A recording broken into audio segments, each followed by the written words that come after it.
Hi lovers of Adulta Farm, I welcome you all to my YouTube channel. In today's video, we'll be talking about cassava farming. I know that this particular topic is not news to any one of you here. I mean, you might have watched a lot of videos on YouTube, watching different people with their different views and opinion concerning cassava farming, how to go into cassava farming, the things that you have to put into consideration about cassava farming. But mind you, no knowledge is waste, right? So I'm still going to add my own tips to it, things that you have to put into consideration if you want to achieve a great profitable cassava farming. As we all know, cassava farming is a type of agricultural area which is very lucrative and profitable, because most of the feed we eat are byproduct of what cassava, with the likes of garri, eba, fufu, amala, and what we call abacha. You understand? Abacha is something that most Igbo people do eat, but it's not that common. But you can find abacha within the Igbo area. You understand? So those are what the byproduct of cassava that we do eat day by day. You understand? And currently, if you go to the market, then you should know the price of what garri, because a Congo of garri currently is about 1,300 naira to 1,500 naira. That is shocking, right? The area of garri is another huge investment, or is another big areas that we are going to talk about in another video, which is another area that you can also invest your money in cassava farming. But in today, I'm just going to be giving you guys a few things, all the steps that you have to take in order for you to achieve a good profitability cassava farming. The number one step is you have to choose an appropriate land for your cassava farming, which is very important. If you want to go into cassava farming, then definitely you have to select your land, or you have to get a very good land in order for you to plant your cassava. You can't start your cassava farming without having a land. It's either you buy your land or you lease a land, which those are the two areas you can do. It's either you buy your land or you lease the land for your cassava farming, which is very important. And if you want to buy a land, those are things that you have to watch out for. Don't buy a land that is stony, that has a lot of stone for cassava farming, because it's not going to yield well. Don't buy a land that is swampy, that has water. That type of land cannot produce a great cassava. And secondly, don't buy a land that is on waterlogged, or a land that is slopy. Those type of land, they are not also good for cassava farming as well. Those type of land, they are not good for cassava farming as well. So you have to choose a very good land. You have to buy a land that is very okay, that is very fertile, that you know that okay, when I plant my cassava in this area, then my cassava is going to grow very okay. After you might have selected your land, or acquiring your land, then the next step is to check if there is a need for you to slash or to burn the bush around your farm, or around that particular piece of land that you buy. And mind, if you are buying a land for cassava farming, buy up to like an acre of land if you want to make profit from this cassava farming. You are not just going to buy just one plot of land, two plot of land, and you think that okay, you'll be making huge amounts of money from it. No, start with an acre of land. At least with that, you'll be able to make some good cash from it. Then, like I said, you have to decide if there is a need for you to clear the grass, or there's a need for you to burn the grasses, which is very important. Put that into consideration. That is the next step they are going to follow. Why the third step that we are still going to follow is you are going to decide either you are using herbicide to spread on the grasses that you see on that particular land, or you are just going to burn the bushes or just clear the bushes. That's another step that you have to put into consideration. There are some grasses that require you spreading herbicide to it, while there are some grasses that will require you just clearing it, on employ laborers, and they'll help you to clear it. For example, if you are buying land and you buy a land that happens to have a lot of trees that have grown up to like 50 centimeter, like from my back here, if you buy a land like this that has a lot of food, then definitely there's a need for you to just cut or to slash the bush. Like you employ laborers that will help you to cut it off, to slash it. There's no need of you spreading herbicide to it, because those trees, they are very tall. So your spraying will not even get to that the top. So there's need for you to just slash the grass and all. But if your grass is just like an elephant grass, guinea grass, all these stubborn grasses that are not that tall, that are very very little, like just 1 centimeter tall, then there is a need for you to spread your herbicide to it.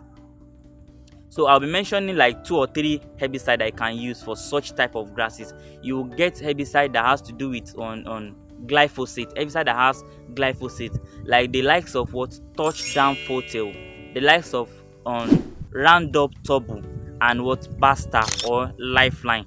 Those are the type of what chemicals that you can use to spread on such type of grass to help you to clear the grass and all. But if currently we are at dry season time, we are in dry season time, so for definitely if you buy your land now, there's a need for you to burn. You can as well burn your bushes. You can just set your bush at blaze, and you burn it and clear your bush around your farm, and you start what preparing for what rainy season planting, which is very very important. After you might have done that, you have clear your land using with the help of chemicals or with the help of manual labor.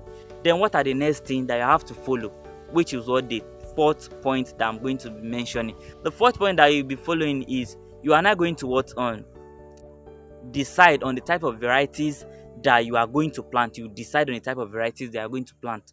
We have several type of varieties of cassava that you can plant. We have what we call the TME 419. We have what we call the Baba 70.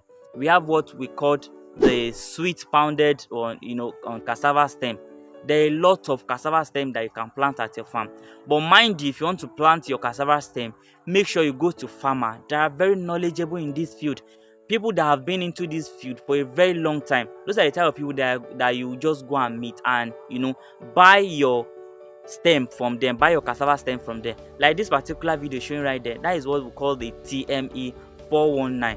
This type of varieties of cassava is very very lucrative, very very good, because it's going to give you a maximum yield and all. So select a very good varieties of what your cassava for you to plant. Why on the fifth point is you have to plant your cassava. Planting of the cassava and also what applying of what the Primagen herbicide to your cassava. Now if you want to plant, you plant 1 meter spaces within a row. You are going to be planting your cassava 1 meter from each other. Like you are going to give space, you plant 1 meter from each other. Cassavas are what are tubers, so they need excess space. They need a lot of space to be able to grow. They need excess space to be able to grow and produce and yield well. So you are going to plant what 1 centimeter from each other, which is very very important. Then after planting, within that 24 hours, we are going to apply what we call the Primagen herbicide. The reason why you are spreading these chemicals to your cassava that you just planted is there are some other grasses that will start sprouting immediately after planting or 3 days after planting. So with the help of that Primagen herbicide, it will be able to kill or to neutralize the power of all these grasses that will be sprouting, that will start growing. You understand? So that is the reason why you are going to use what we call the Primagen herbicide. And in the likes of what we call the Prime Extract Gold. Prime Extract Gold is one of what the Primagen herbicide that you can use, or Lagon is another type of herbicide that you can use to spread on your crops immediately on your cassava stem immediately after planting. Within that 24 hours of planting, you spread these chemicals on it. Why the next step is controlling your weed in your farm. After planting, definitely your cassava will start bringing out flowers, right? They'll start growing, right? And there's a need for you to also to control the weed at your farm, because definitely weed are still going to grow, grasses are still going to grow, and they'll start competing with your cassava that you might have planted already, and they started bringing out flowers. So definitely there's a need for you to apply the herbicide to it. And in during this process, we call it the post Primagen herbicide. The post Primagen herbicide, there's some herbicide that are going to spray to clear the weed, or you make use of manual labors by bringing people to your farm using whole cutlass to be able to clear the grass for you. If you can't do that, then you apply the use of the herbicide. And we have different type of post herbicide that you can use at your farm. The number one is what we call the touchdown turbo, touchdown photo, or roundup turbo, or you can use what we call the lifeline or basta. Those are the type of what chemicals that you can use. You can also use what we call the sun phosphate as well. Those are the type of chemicals that you can use to spread on the weed. Please, if you want to spread the the herbicide at your farm, ensure that you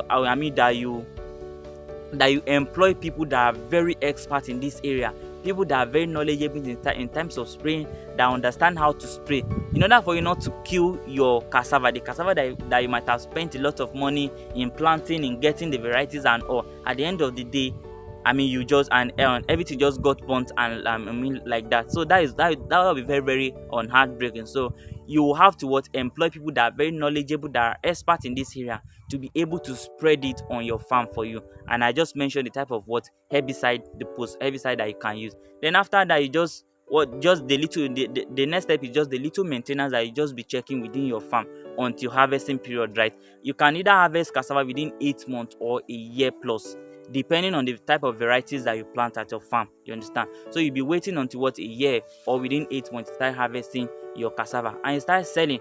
Either you turn it into byproduct like garri, the fufu, the eba, and the rest of byproduct that we've gotten from cassava, right? Those are the areas that you can make money from cassava. So cassava has a very big room it has different areas that you can make money from. You understand? And which is very, very, very lucrative. So think about going into cassava farming starting from next year. Invest your money into agriculture, and you should pick cassava as your first choice in order for you to invest your money and start making something out of it. And please, if today is the first time of coming across my YouTube channel, do what to subscribe, turn the notification bell to be notified when I drop a video for you. And if you think that this particular video is good enough, please kindly give me a thumbs up, and bye for now.